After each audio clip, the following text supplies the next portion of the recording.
નમસ્કાર વિદ્યાર્થી મિત્રો, આપણે 11 કોમર્સ બીએમાં છઠ્ઠું જે ચેપ્ટર છે ધંધાકીય વ્યવસ્થાના સ્વરૂપો 2 એમાં આપણે ગયા પીરિયડમાં કંપનીના જે પ્રકારો છે એના વિશેની વિગતવાર વાત કરી હતી. હવે અત્યારે આપણે કંપનીની જે સ્થાપના વિધિ છે આ સ્થાપના વિધિથી શરૂઆત કરીએ.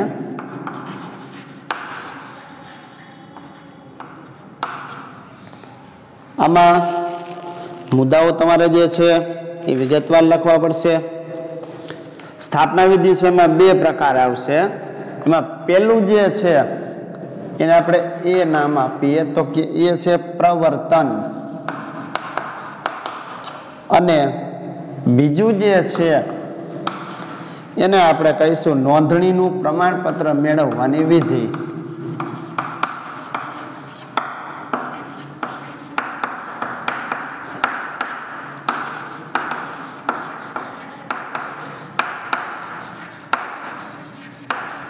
આના માટે ચોક્કસ જે તબક્કાઓ કહેવાય એને અનુસરવા પડે છે, અને પછી નોંધણી કંપનીની સ્થાપના થાય છે.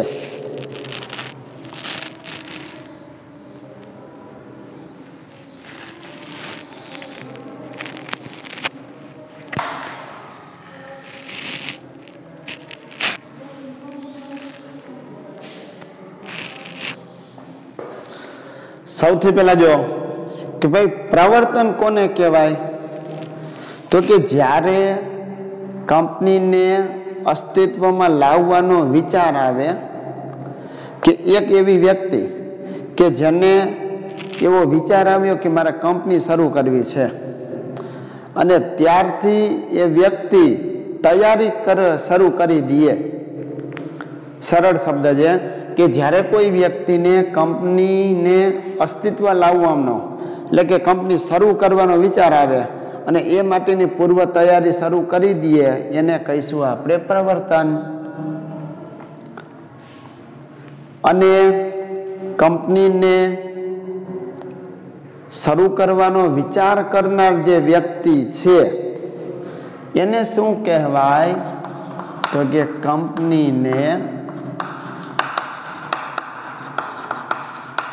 શરૂ કરવાનો વિચાર કરનાર જે વ્યક્તિ છે એ વ્યક્તિને પ્રવર્તક કહે છે.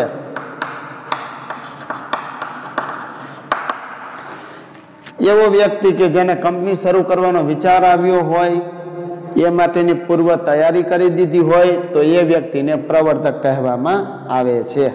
હવે પ્રવર્તક છે એ કયા કયા મુદ્દાઓનો વિચાર કરશે, એમાં સૌથી પહેલું જે છે તો એ વિચાર કરશે કંપનીના પ્રવર્તનનો.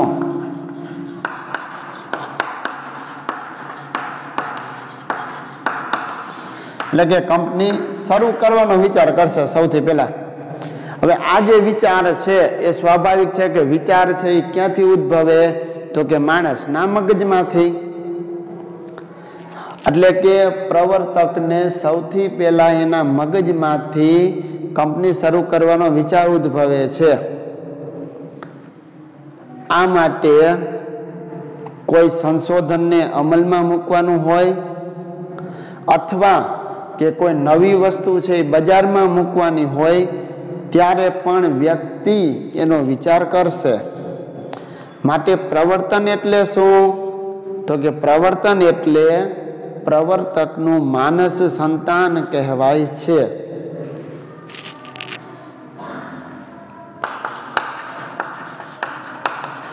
પ્રવર્તન એટલે પ્રવર્તકનું માનસ સંતાન. આવો શબ્દ એટલા માટે ઉપયોગમાં લીધો છે કારણ કે પ્રવર્તકને જ પ્રવર્તન એટલે કે કંપની શરૂ કરવાનો વિચાર આવ્યો હોય, માટે માનસ સંતાન શબ્દ છે એ ઉપયોગમાં લેવામાં આવે છે. હવે એને મગજમાં વિચાર ઉદ્ભવે છે, એને કંઈક નવું સંશોધન કરીને અમલમાં મૂકવું છે કે પછી નવી વસ્તુ બજારમાં અમલમાં મૂકવી છે, એવો એને વિચાર આવી ગયો. માટે એને કંપની શરૂ કરવાનો વિચાર કર્યો છે. હવે એને શું કરવું પડશે? તો કે પ્રાથમિક અને વિગતવાર ચકાસણી કરવી પડે.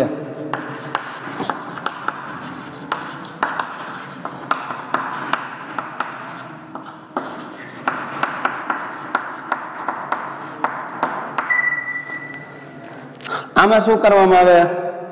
તો કે સૌથી પહેલા તો કંપનીની સ્થાપનાનો વિચાર તો એને કરી લીધો છે, પણ માત્ર વિચારથી પૂરું ન થઈ જાય, એનો અમલ એ કરવો પડે. અમલ કરવા માટેને ધંધાકીય વ્યવહારુ ચકાસણી કરવી પડે કે ભાઈ ધંધા માટે સ્થાન કયું પસંદ કરીશું. સ્થાન પસંદ કર્યું તો એની આજુબાજુમાં બજાર કેવું છે, કઈ વસ્તુનું ઉત્પાદન કરી અને વેચાણ કરી શકાય.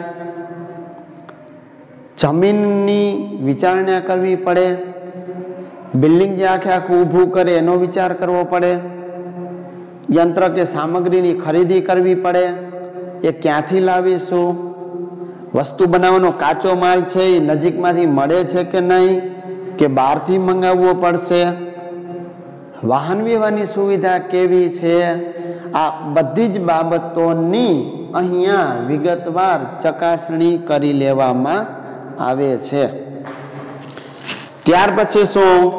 તો કે સાધનોનું એકત્રીકરણ.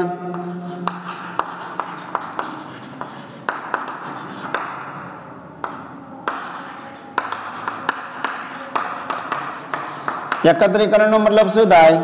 હમણાં જે વિચાર કર્યો કે ભાઈ જમીન છે એ ક્યાં લેવી છે, એનું બિલ્ડિંગ કેવું બનાવવું છે, એ માટે કેટલા નાણાંની જરૂર પડશે, કાચો માલ ક્યાંથી મળશે, યંત્રો ક્યાંથી લાવવાના, તો જે અહીંયા વિગતવાર ચકાસણી કરી હતી એ બધા જ સાધનોનું હવે એ એકત્રીકરણ કરશે, એટલે કે ભેગા કરશે. ત્યાર પછી નાણાકીય વ્યવસ્થા. એટલે કે જ્યારે માલ કે મિલકતની ખરીદી કરવી હોય, સાધનો એકત્રિત કરવા હોય, જમીન ખરીદવી હોય કે પછી ભાડે રાખવી હોય, તો એના માટે પણ નાણાંની જરૂર પડે. કાચો માલ ખરીદવા નાણાંની જરૂર પડે, બિલ્ડિંગ બનાવવા નાણાંની જરૂર પડે. તો અહીંયા પ્રવર્તક છે ને એ વિચાર છે કે મને ક્યાંથી અને કેવી રીતે નાણાં મળશે. શું કંપનીના શેર બહાર પાડીને નાણાં મળશે, અને એ સિવાય કે બેંક પાસેથી કેટલી લોન લેવી પડશે. આ બધી જ જે વ્યવસ્થા છે, નાણાકીય વ્યવસ્થા, એ એને અહીંયા કરવી પડે છે. બરાબર? એટલે આ જે હતું એ આપણે શું કહી શકીએ? પ્રવર્તનની અંદર લઈશું કે ભાઈ પેલા કંપની શરૂ કરવાનો વિચાર આવ્યો, એ વિચાર કરનાર વ્યક્તિ પ્રવર્તક છે. સૌથી પહેલા મગજમાં વિચાર ઉદ્ભવે છે, એનો અમલ કરવો છે, નવી વસ્તુ બજારમાં મૂકવી છે, એટલે વિચાર આવ્યો, માટે પ્રવર્તકનું માનસ સંતાન કીધું. બધી જ વિગતો છે એ ચકાસણી કરી લીધી, બધા સાધનોનું એકત્રીકરણ કરી લીધું છે, નાણાકીય વ્યવસ્થા કરવી પડે. હવે બીજું જે છે નોંધણીનું પ્રમાણપત્ર મેળવવાની વિધિ, એમાં જો વાત કરીએ તો એમાં આવેદન પત્રથી શરૂ થાય. એના પહેલા કે જ્યારે કોઈ પણ કંપનીને અસ્તિત્વમાં લાવવાની હોય, શરૂ કરવાની હોય, ત્યારે કંપનીના જે રજિસ્ટ્રાર છે એ કંપની રજિસ્ટ્રાર પાસેથી નોંધણીનું પ્રમાણપત્ર મેળવવું પડે. હવે કંપની રજિસ્ટ્રાર પાસેથી જે નોંધણીનું પ્રમાણપત્ર મેળવવું છે,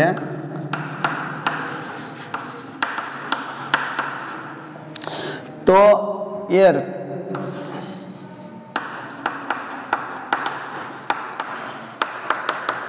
નોંધણીનું પ્રમાણપત્ર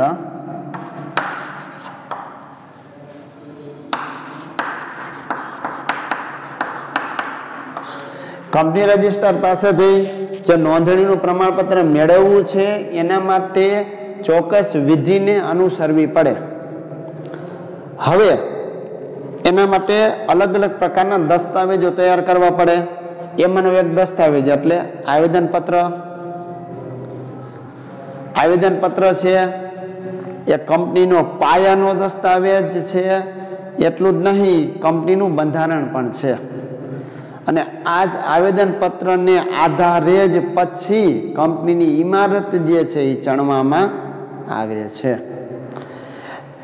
એટલે કે જો તમને પૂછવામાં આવે કે ભાઈ કંપનીની નોંધણીનું પ્રમાણપત્ર મેળવવાની વિધિનો સૌથી મહત્વનો દસ્તાવેજ કયો, તો કે આવેદનપત્ર. જો તમને એમ પૂછે કે કંપનીનો પાયાનો દસ્તાવેજ અને કંપનીનું બંધારણ કયું છે, તો કે આવેદનપત્ર. અને એના આધારે જ પછી કંપનીની ઇમારત ચણવામાં આવે છે. હવે આ માટે આવેદનપત્રમાં અલગ અલગ કલમોની જોગવાઈ છે. એમાંની આ પહેલી કલમ એટલે નામની કલમ. મતલબ કે કંપનીનું જે નામ છે ને એ કઈ રીતનું રાખવાનું છે.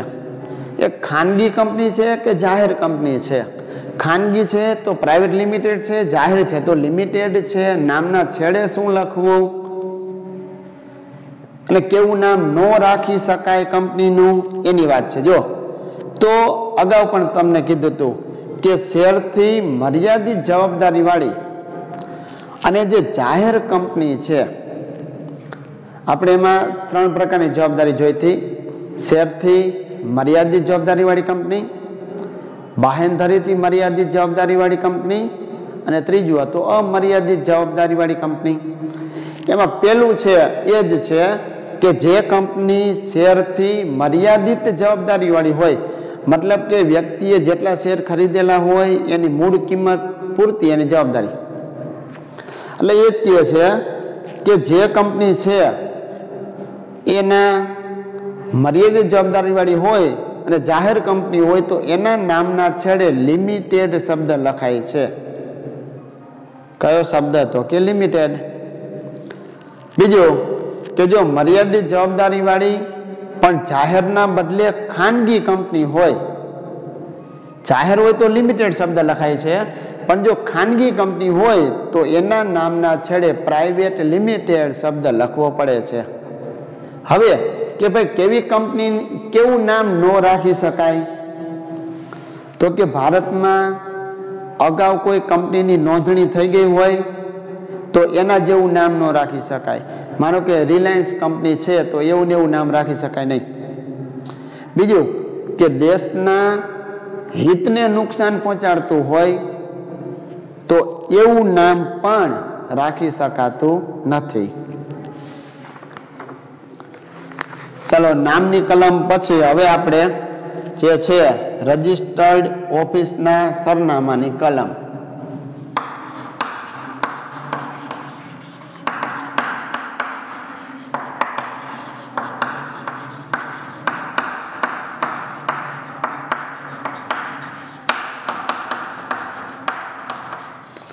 આમાં તમને ખબર પડે કે રજિસ્ટર્ડ ઓફિસ છે ને કેમ એને સરનામું એનું નોંધાવવું પડે. એક તો શું છે કે કંપનીની ઓફિસ હોવી જરૂરી છે, કારણ કે કોઈ પણ પ્રકારનો તમારે દસ્તાવેજની આપ લે કરવી હોય, કોઈ પત્રકો મોકલવા હોય કે કોઈ પત્રકો તમારે લાવવા હોય, સરકાર પાસેથી અલગ અલગ પ્રકારના જે લેટર્સ આવતા હોય, પત્રકો, એ ક્યાં મોકલવા, કરાર કરેલા દસ્તાવેજો કોની પાસે મોકલવા, ક્યાં રાખવા, એ માટેની આ કલમ છે. એટલે એ જ કહે છે કે કંપની રજિસ્ટ્રાર અને જાહેર જનતા એ કંપની સાથે પત્ર વ્યવહાર કરી શકે. એટલું જ નહીં, પણ અદાલતનું અધિકાર ક્ષેત્ર એટલે કે જ્યાં ઓફિસ છે એને કઈ અદાલત લાગુ પડે છે તો એ પણ નક્કી કરી શકાય. એ માટે કંપનીની ઓફિસનું સરનામું છે એ કંપની રજિસ્ટરને જણાવવું પડે છે કે ભાઈ આ જગ્યાએ અમારી ઓફિસ આવેલી છે. ત્યાર પછી ધ્યેય અથવા ઉદ્દેશની કલમ.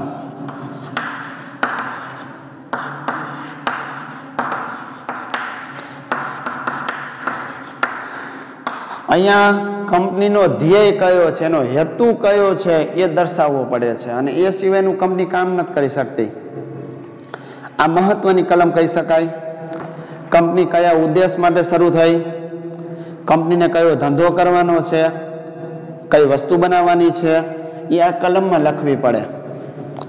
અને જે ઉદ્દેશ માટે કંપનીની સ્થાપના થઈ હોય એ સિવાયનો બીજો કોઈ ઉદ્દેશ છે તો એ માટે કંપની છે એ કાર્ય કરી શકતી નથી. પછી જવાબદારીની કલમ.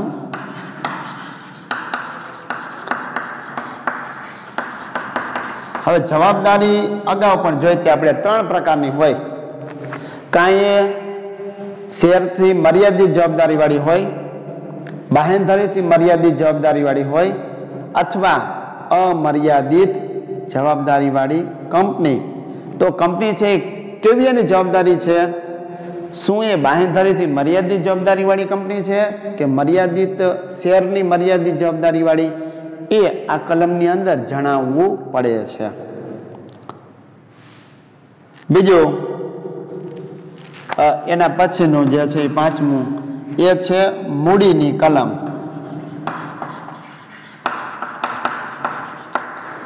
આની અંદર કંપનીની સત્તાવાર જે મૂડી છે અને પછી એનું વિભાજન નક્કી કરેલા શેરમાં જે કરવામાં આવ્યું છે, એટલે કે કંપનીના કેટલા શેર બહાર પાડેલા છે, મૂડીનું વિભાજન કરીને એ બાબત આમાં જણાવવી પડે છે. ત્યાર પછી સ્થાપનાની કલમ.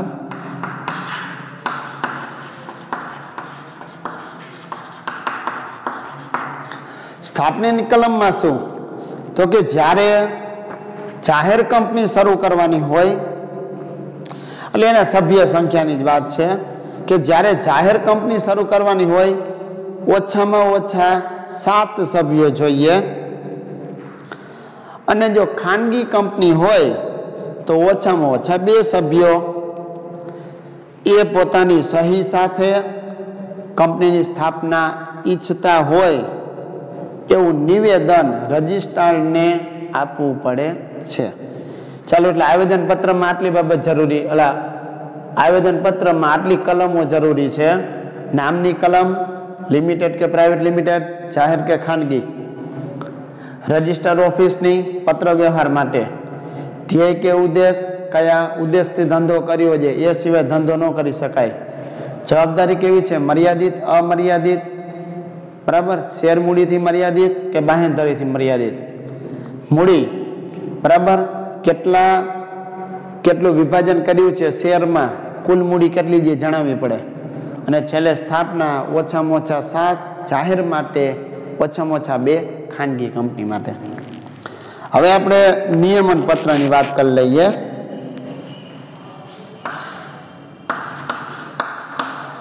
એમાં બીજું છે નિયમન પત્ર. નિયમન પત્ર છે એ કંપનીના જે આંતરિક વહીવટ કહેવાય એના નિયમો નક્કી કરતો દસ્તાવેજ છે. મતલબ કે કંપનીની અંદર જે કોઈ બાબતો ચાલે છે એને લગતી વાત આવશે.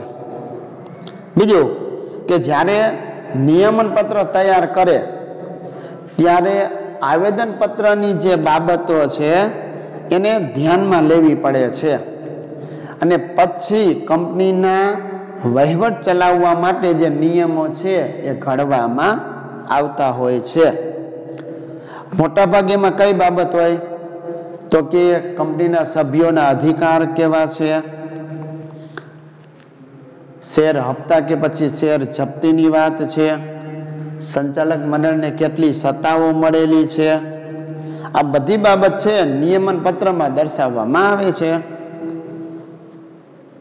આવેદન પત્ર અને નિયમન પત્રની નોંધણી થાય પછી બંને દસ્તાવેજો જાહેર દસ્તાવેજો બની જતા હોય છે.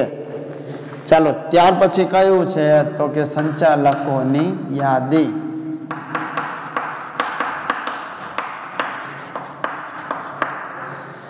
એટલે કે જેટલા પણ સભ્યો છે એમાંથી કઈ વ્યક્તિ સંચાલક તરીકે કામ કરવા માંગે છે, જે વ્યક્તિ સંચાલક તરીકે કામ કરવા તૈયાર હોય તો એવા વ્યક્તિઓની એક યાદી બનાવવામાં આવે. આ યાદીમાં એ વ્યક્તિનું નામ, વ્યક્તિનું સરનામું, વ્યક્તિની ઉંમર, એની રાષ્ટ્રીયતા, નેશનાલિટી ભારતીય છે કે વિદેશી, બરાબર, અમેરિકન જે હોય તે, એ બધું કંપની રજિસ્ટ્રાર પાસે નોંધાવવું પડે છે. સંચાલનની જ્યારે વાત આવે ત્યારે જે સંચાલક મંડળ બને છે તો એમાં ઓછામાં ઓછી એક વ્યક્તિ તરીકે મહિલા સંચાલક પણ હોવી જરૂરી છે. ત્યાર પછી સંચાલકોની લેખિત સંમતિ.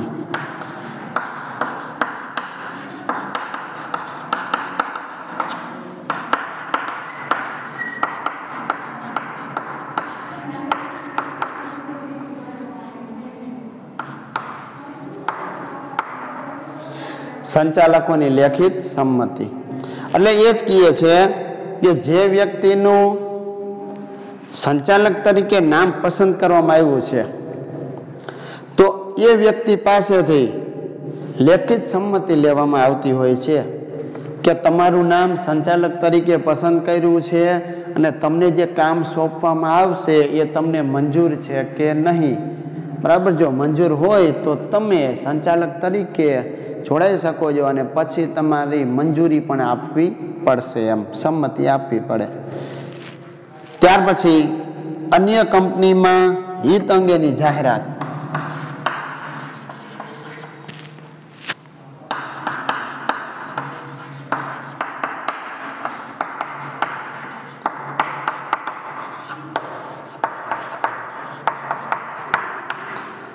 આમાં જો વાત કરીએ તો કે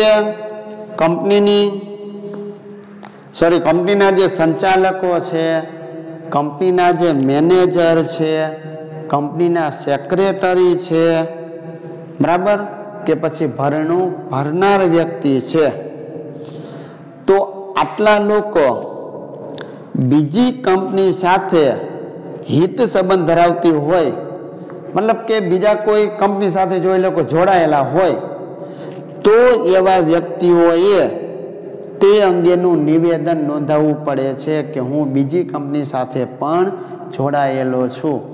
કોણ કોણ? તો કે સંચાલક તરીકે જોડાવા માંગતા હોય, મેનેજર હોય, સેક્રેટરી હોય કે પછી ભરણું ભરનાર લોકો હોય. ત્યાર પછી કાયદા પાલનની જોગવાઈઓનું નિવેદન.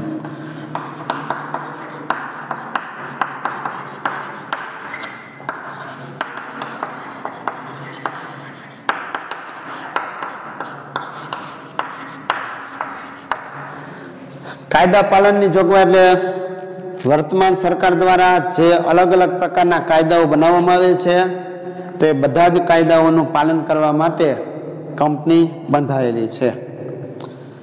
એ માટેનું નક્કી કરેલું ફોર્મ છે એ કંપની રજિસ્ટ્રાર પાસે બરાબર નોંધાવવું પડે છે. એટલે કે ઉપરના જે દસ્તાવેજ છે, દસ્તાવેજ એટલે કયા? બરાબર, કે ભાઈ આવેદન પત્ર તૈયાર થઈ ગયું, બધી કલમો કમ્પ્લીટ થઈ ગઈ છે, નિયમન પત્ર તૈયાર છે, સંચાલકોની યાદી બની ગઈ છે, સંચાલકોની સંમતિ લઈ લીધી છે, અન્ય કોઈ કંપની સાથે હિત નથી ધરાવતા એવી મંજૂરી પણ મળી ગઈ. હવે એના પછી કંપની રજિસ્ટ્રાર છે બધા જ દસ્તાવેજોની ચકાસણી કરશે અને જો કંપની રજિસ્ટ્રારને દસ્તાવેજો સંતોષકારક માલુમ પડે, એટલે કે આમાં કોઈ પ્રકારની ભૂલ નથી એવું માલુમ પડે, વ્યવસ્થિત છે, તો કંપની તો એની નોંધણી છે એ કંપનીના ચોપડામાં કરવામાં આવશે. આ વિધિ પૂર્ણ થઈ જાય પછી રજિસ્ટ્રાર નોંધણીનું પ્રમાણપત્ર આપે છે. નોંધણીના પ્રમાણપત્રમાં જે તારીખ આપવામાં આવી હોય એ તારીખથી કંપનીની શરૂઆત થયેલી ગણાય છે. કંપની રજિસ્ટ્રાર નોંધણીનું પ્રમાણપત્ર આપશે, એની સાથે કંપની ઓળખ નંબર, કોર્પોરેટ આઈડેન્ટિફિકેશન નંબર પણ આપે છે. જે કંપનીની ઓળખ બનશે એનો સમાવેશ પણ નોંધણીના પ્રમાણપત્રમાં જ કરવામાં આવે છે. કંપનીએ રજૂ કરેલું મૂળ દસ્તાવેજ, રજૂ કરેલા માહિતી પત્રકો કંપનીનું વિસર્જન ન થાય ત્યાં સુધી ક્યાં સાચવવામાં આવે છે? તો કે કંપનીની રજિસ્ટર જે ઓફિસ છે, બરાબર, અહીંયા આપણે વાત કરી હતી કંપનીની રજિસ્ટર્ડ ઓફિસ, તો આ ઓફિસે એના દસ્તાવેજોને સાચવવામાં આવે છે. ખાનગી કંપની આ વિધિ પૂરી થાય એટલે તરત જ ધંધો શરૂ કરી શકે છે, પણ જો જાહેર કંપની હોય તો એને વિજ્ઞાપન પત્ર બહાર પાડવું પડે છે, જેના દ્વારા એ લઘુત્તમ ભરણું મેળવી શકે અને પછી શેરની ફાળવણી પણ કરી શકે છે. હવે આપણે તફાવત જોઈ લઈએ. એક બાજુ છે ભાગીદારી પેઢી, બીજી બાજુ છે કંપની. પહેલો જ મુદ્દો છે સ્થાપના વિધિ. તો તમારે ભાગીદારી પેઢીમાં લખવાનું કે સ્થાપના વિધિ સરળ અને નોંધણી મરજિયાત છે. મરજિયાત એટલે કે ફરજિયાત નથી. અને ભાગીદારી પેઢીને અલગ કાનૂની વ્યક્તિત્વ છે એ મળતું નથી. કંપનીમાં શું આવે? ભાગીદારી પેઢી કરતા અલગ આવે કે જો ભાગીદારી પેઢીની નોંધણી સરળ હોય તો કંપનીની નોંધણી લાંબી અને અટપટી હોય. ભાગીદારી પેઢીની નોંધણી ફરજિયાત નથી તો કંપનીની નોંધણી ફરજિયાત છે. ભાગીદારી પેઢીને અલગ વ્યક્તિત્વ મળતું નથી તો કંપનીને અલગ વ્યક્તિત્વ મળે છે. એટલે એ સ્થાપના વિધિ થઈ ગઈ પહેલો મુદ્દો. બીજો મુદ્દો છે સભ્ય સંખ્યા. તો કે ભાગીદારી પેઢીમાં ઓછામાં ઓછા 2 સભ્ય જોઈએ. અને કંપની ધારા 2013 એની કલમ 464 એ મુજબ એવું નક્કી કરવામાં આવ્યું હતું કે ભાગીદારી પેઢીમાં સભ્યોની સંખ્યા 100 કરતાં વધવી જોઈએ નહીં. એ જૂનો કાયદો હતો. અત્યારે જે કાયદો ચાલુ છે એ અનુસાર કે અત્યારે ભાગીદારોની સંખ્યા 50 કરતાં વધવી જોઈએ નહીં. એ તો ભાગીદારી પેઢીની સભ્ય સંખ્યા કહી દીધી કે ભાઈ ઓછામાં ઓછા 2, વધારે વધારે 50. કંપનીની સભ્ય સંખ્યામાં શું હોય? એમાં 2 પ્રકારનું આવે. જો ખાનગી કંપની હોય તો ઓછામાં ઓછા 2, વધારે વધારે 200. જાહેર કંપની હોય તો ઓછામાં ઓછા 7, વધારેની કોઈ મર્યાદા નથી. મૂડીની વાત લાવીએ તો કે ભાગીદારી પેઢી હોય તો ઓછી મૂડી હોય તો પણ ધંધો શરૂ કરી શકાય. એટલે કે ઓછી મૂડી મળે છે. કંપનીને વધારે મૂડી મળે. કેમ વધારે મૂડી મળે? કંપની શેર બહાર પાડે છે માટે મોટા પાયા ઉપર મૂડી મેળવી શકે છે. ચોથો મુદ્દો છે હિસ્સા કે હિતની ફેરબદલી. તો કે જો ભાગીદારી પેઢીમાં કોઈ ભાગીદાર પોતાનો હિસ્સો કે હક છે એ બદલવા માંગતો હોય ને તો જ્યાં સુધી બધા જ ભાગીદારોની સંમતિ ન મળે ત્યાં સુધી એ પોતે પોતાનો હક કે હિસ્સો બદલી શકતો નથી. બધા ભાગીદારોની સંમતિ મળવી જોઈએ. પણ કંપનીમાં એવું નથી. કંપનીમાં જે સભ્ય છે પોતાના શેરની ફેરબદલી સરળ રીતે મુક્ત રીતે કરી શકે છે જાહેર કંપનીમાં. હા, જો ખાનગી કંપની હોય તો શેરની ફેરબદલી ઉપર કેટલાક નિયંત્રણ જોવા મળે છે. જવાબદારીની વાત કરીએ. ભાગીદારી પેઢીમાં જવાબદારી કેવી હોય? તો કે ભાગીદારી પેઢીમાં સભ્યોની જવાબદારી અમર્યાદિત હોય છે. કંપનીમાં મર્યાદિત જવાબદારી વાળી કંપની હોય. એનો મતલબ કે જો કંપનીનું દેવું વધી જાય તો શેર હોલ્ડરો વ્યક્તિગત રીતે એના માટે જવાબદાર બનતા નથી. હા, ભાગીદારી પેઢીમાં કદાચ ભાગીદારી પેઢીનું દેવું વધી જાય તો જેટલા ભાગીદારો છે પોતાની અંગત મિલકતો વેચીને પણ દેવું ભરવું પડે. કંપનીમાં એવું નથી.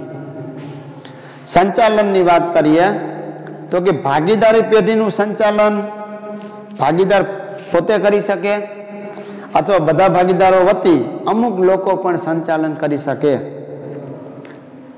કંપનીમાં કેવું હોય? કંપનીમાં શેર હોલ્ડરો છે એ ચૂંટણી કરશે, પછી પોતાના પ્રતિનિધિઓ ચૂંટશે. એ પ્રતિનિધિઓમાંથી સંચાલક મંડળ બનશે અને આ જ સંચાલક મંડળ કંપનીનું સંચાલન કરે છે. આયુષ્યની વાત કરીએ તો કે ભાગીદારી પેઢીનું આયુષ્ય ટૂંકું છે. કેમ ટૂંકું છે? માનો કે કોઈ ભાગીદાર છે અવસાન પામે, નાદાર જાહેર થઈ જાય, અસ્થિર મગજનો થાય, એની સાથે ભાગીદારીનું વિસર્જન થઈ જાય, મતલબ કે એનું આયુષ્ય ટૂંકું છે. ભાગીદારી પેઢીનું આયુષ્ય ટૂંકું હોય તો સામે કંપનીનું આયુષ્ય લાંબુ હોય. એટલે કે કોઈ વ્યક્તિ કોઈ સભ્ય મૃત્યુ પામે, નાદારી જાહેર કરે, અસ્થિર મગજનો થઈ જાય તો એનાથી કંપનીનો અંત છે એ આવતો નથી, માટે આયુષ્ય લાંબુ. રહસ્યોની જાળવણીની વાત કરીએ. ભાગીદારી પેઢીમાં રહસ્યોની જાળવણી થઈ શકે છે. કંપનીમાં રહસ્યોની જાળવણી મુશ્કેલ છે. પરિવર્તનશીલતાની વાત કરીએ.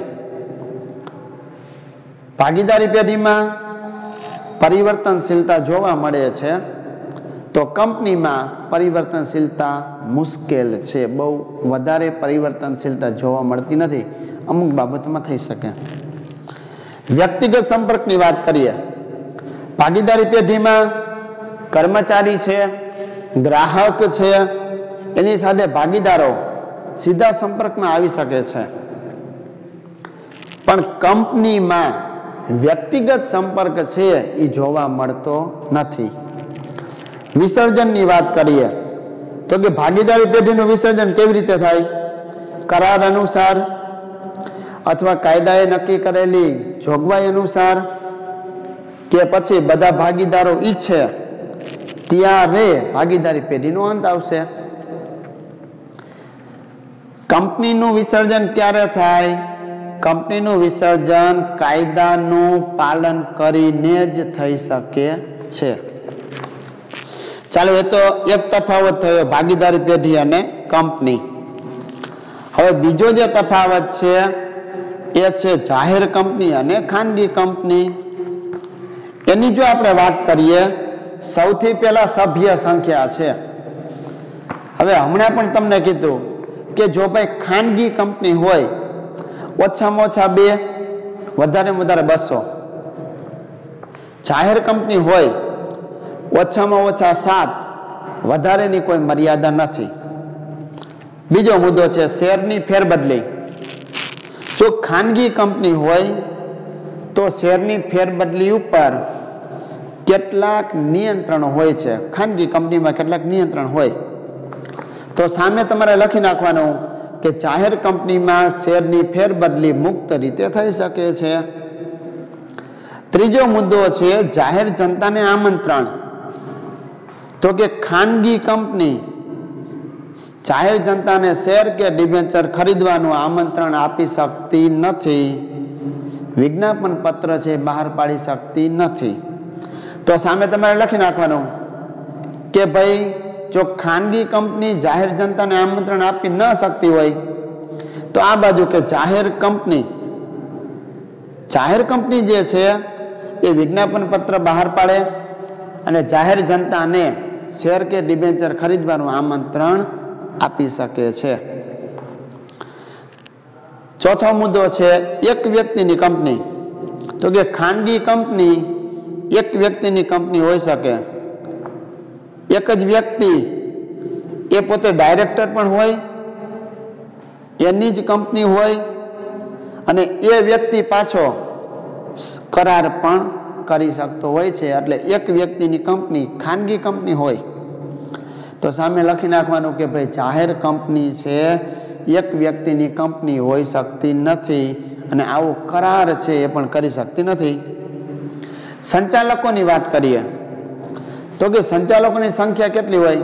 જો ખાનગી કંપની હોય ને તો ઓછામાં ઓછા 2 સંચાલક હોય, જાહેર કંપની હોય તો ઓછામાં ઓછા 3 સંચાલક અને એમાં વળી એક પાછી મહિલા સંચાલક હોવી જોઈએ. કંપનીનું નામ, ખાનગી કંપનીનું નામ કેવી રીતે રાખી શકાય? જો મર્યાદિત જવાબદારી વાળી કંપની હોય તો એના નામના છેડે પ્રાઇવેટ લિમિટેડ શબ્દ લાગે. મર્યાદિત જવાબદારી વાળી કંપની હોય તો પ્રાઇવેટ લિમિટેડ અને જો ખાનગી કંપની હોય પણ અમર્યાદિત જવાબદારી વાળી હોય તો પ્રાઇવેટ શબ્દ લખવામાં આવે છે. પછી જાહેર કંપનીમાં શું હોય? જો જાહેર કંપની મર્યાદિત જવાબદારી વાળી હોય તો એવી જાહેર કંપનીના નામના છેડે લિમિટેડ શબ્દ લખવો પડે છે. નિયમન પત્રની વાત કરીએ. નિયમન પત્ર ખાનગી કંપનીએ તૈયાર કરવું પડે છે અને પછી રજિસ્ટ્રાર પાસે નોંધણી કરાવવી ફરજિયાત છે. કયું? તો કે નિયમન પત્ર અહીંયા લખેલું છે. ખાનગી કંપની માટે ફરજિયાત છે તૈયાર કરીને નોંધણી કરાવી. જાહેર કંપનીની વાત કરીએ તો કે જો જાહેર કંપની છે એને નિયમન પત્ર તૈયાર ન કરેલું હોય તો એવા સંજોગોમાં કંપનીના પરિશિષ્ટ 1માં દર્શાવેલું જે નમૂનાનું આર્ટિકલ છે એ આર્ટિકલ છે એ જાહેર કંપનીને આપોઆપ લાગુ પડે છે.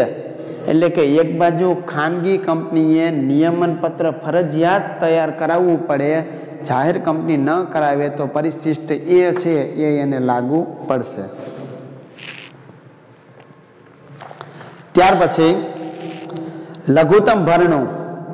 તો કે ખાનગી કંપનીને લઘુત્તમ ભરણાની જોગવાઈ લાગુ પડતી નથી. જો ખાનગી કંપનીને લઘુત્તમ ભરણાની જોગવાઈ લાગુ ન પડતી હોય તો સામે જાહેર કંપનીને લઘુત્તમ ભરણાની જોગવાઈ લાગુ પડે છે. નવા શેરની વાત કરીએ. છેલ્લો મુદ્દો, નવા શેર બહાર પાડવામાં આવે તો ખાનગી કંપની એના જે વર્તમાન સભ્યો છે એ સભ્યો સિવાય અન્ય વ્યક્તિને શેર આપી શકે છે. પણ જાહેર કંપનીમાં એવું હોય કે જ્યારે નવા શેર બહાર પાડવામાં આવે ત્યારે સૌથી પહેલા કંપનીના જે વર્તમાન સભ્યો હોય એને શેર આપવા પડે. એ લોકો ન લેવા ઈચ્છતા હોય તો પછી બીજા લોકોને શેર આપી શકાય જાહેર કંપનીમાં. ખાનગી કંપનીમાં કદાચ વર્તમાન સભ્ય હોય એના સિવાયનાને પણ શેર આપવા હોય તો આપી શકાય. હવે છેલ્લો મુદ્દો છે અને એ છે તફાવત જ છે સહકારી મંડળી અને કંપની.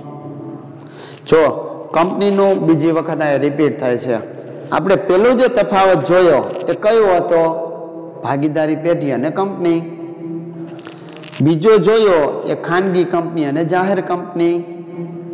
હવે જે છે એ છે સહકારી મંડળી અને કંપની.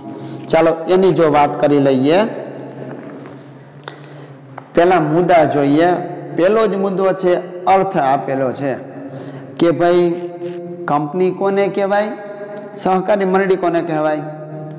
સહકારી મંડળીનો તમે અર્થ જોયો તો બરાબર કે સમાન હિત ધરાવતી વ્યક્તિ સમાનતાના ધોરણે સ્વૈચ્છિક રીતે સભ્યોના આર્થિક વિકાસ માટે જ્યારે એકત્ર થાય તો એને આપણે કહીશું સહકારી મંડળી. કંપની કોને કહેવાય? તો કે કાયદેસરનો ધંધો કરી નફો કરવા માટે એકઠી થયેલી વ્યક્તિઓનું આ મરજિયાત મંડળ છે એ કંપની. પણ એનો હેતુ કયો હોવો જોઈએ? કાયદેસરનો ધંધો કરવો અને પછી નફો કમાવવો. પછી કે ભાઈ સહકારી મંડળીનો મુખ્ય હેતુ કયો? તો કે સહકારી મંડળીનો મુખ્ય હેતુ સભ્યોની સેવાનો છે. સભ્યોનો આર્થિક વિકાસ થાય, સભ્યોની સદ્ધરતામાં વધારો થાય, એનો મુખ્ય હેતુ છે. અને નફાનો હેતુ એ મંડળીનો ગૌણ હેતુ છે. હવે કંપનીમાં તમારે લખી નાખવાનું કે ભાઈ કંપનીનો મુખ્ય હેતુ કયો? તો કે નફાનો છે. કારણ કે નફો મેળવવા માટે જ કંપનીની સ્થાપના થાય છે. સભ્ય સંખ્યાની વાત કરીએ.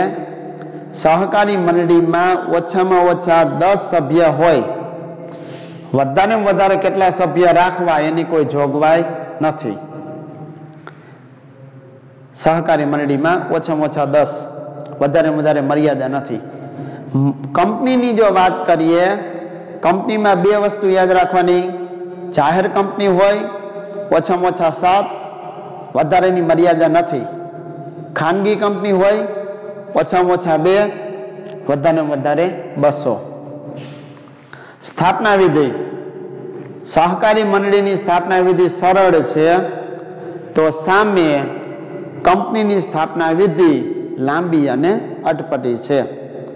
વહીવટની વાત કરીએ તો કે સહકારી મંડળીનો વહીવટ લોકશાહી ઢબે થાય છે. લોકશાહી ઢબે એટલા માટે કે સહકારી મંડળીમાં સભ્ય દીઠ મતાધિકાર છે. મતલબ કે સભ્યએ કદાચ ગમે એટલા શેર ખરીદેલા હોય એ એક જ મત આપી શકે. પણ કંપનીમાં એવું નથી. કંપનીમાં સિદ્ધાંતો છે લોકશાહીના, એ માત્ર દેખાવ પૂરતા છે. એટલે કે એક બાજુ એવું કહેવામાં આવે છે કે લોકશાહી ઢબે વહીવટ ચાલે છે, પણ ખરેખર કંપનીનો વહીવટ એમ ચાલતો હોતો નથી. જે લોકો વધારે શેર ખરીદેલા હોય એ સંચાલક મંડળ ઉપર પોતાનો પ્રભુત્વ ધરાવતા હોય છે.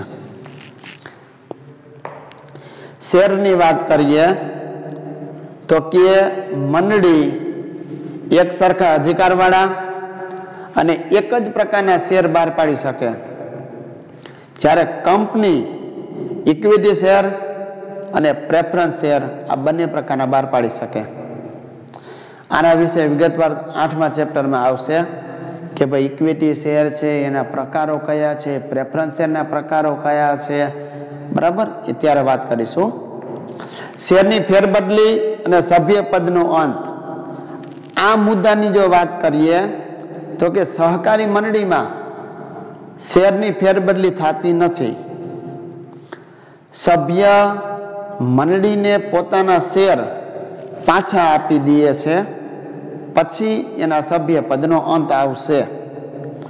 જો સહકારી મંડળીમાં શેરની ફેરબદલી નથી થતી તો સામે લખવાનું કે કંપનીમાં શેરની ફેરબદલી સરળતાથી થાય છે. શેર મૂડી ઉપર અસર. તો કે મંડળીનો સભ્ય મંડળીને શેર પાછા આપી શકે છે. હવે શેર જ્યારે પાછા આપશે તો એ મૂડી પણ પાછી લઈ લેશે. આમ થવાથી મૂડી ભંડોળમાં ઘટાડો થશે. પણ કંપનીમાં એવું નથી. કંપનીમાં સભ્ય પોતાના શેરની ખરીદી વેચાણ કરશે.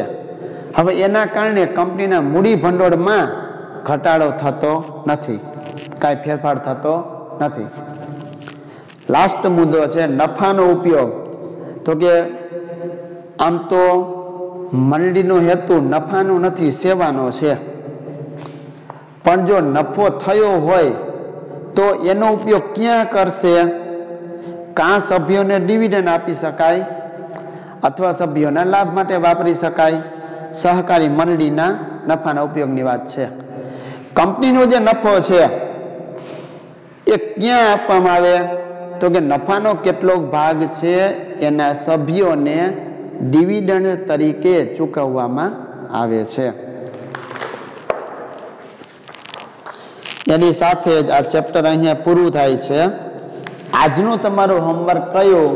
તો કંપનીની જે સ્થાપના વિધિ છે આ વિગતવાર પ્રશ્ન તમે રફ નોટમાં લખી લેજો. નેક્સ્ટ પીરિયડથી આપણે ચેપ્ટર નંબર 8ની શરૂઆત કરીશું. 7મું ચેપ્ટર છે એ આપણા અભ્યાસક્રમમાંથી બાદ કરેલું છે. જે 30% અભ્યાસક્રમ બાદ કર્યો એ અનુસાર 7મું ચેપ્ટર છે એ લેવાનું નથી. એક 7મું નહીં આવે, એ ઉપરાંત તમારે છેલ્લું જે છે એ પણ આવશે નહીં.